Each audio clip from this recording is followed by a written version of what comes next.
can you be vulnerable and real enough and open yourself up enough to be accepted into a community, even if it's just for a day or for Yeah. or for a lifetime. And I think it just starts to become, what is that?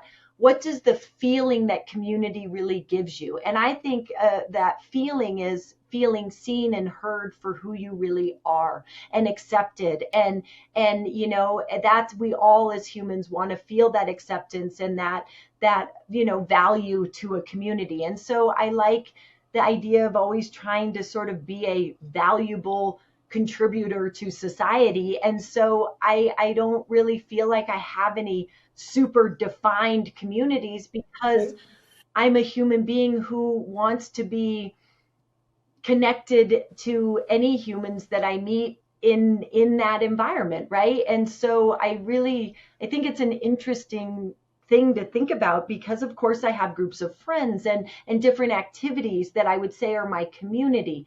But I would just like invite everyone to really take it to a more human level of what even is the feeling that we're seeking, and can you create that in your everyday life?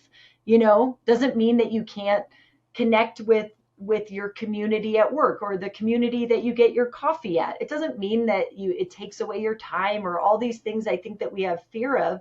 It's just be open to what you could receive. Oh, and it's the way you describe it hits my heart and head, but hits my heart for sure. The community is a sense of being. And that is how you show up.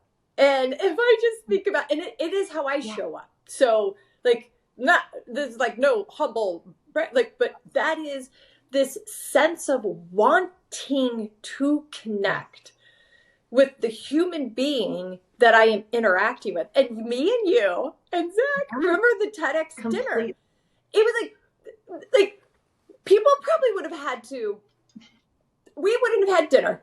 We were in our little corner, we're like, oh, now we need to connect with other people. We didn't know each other. We knew each other, but we knew of each other, but we didn't know each other.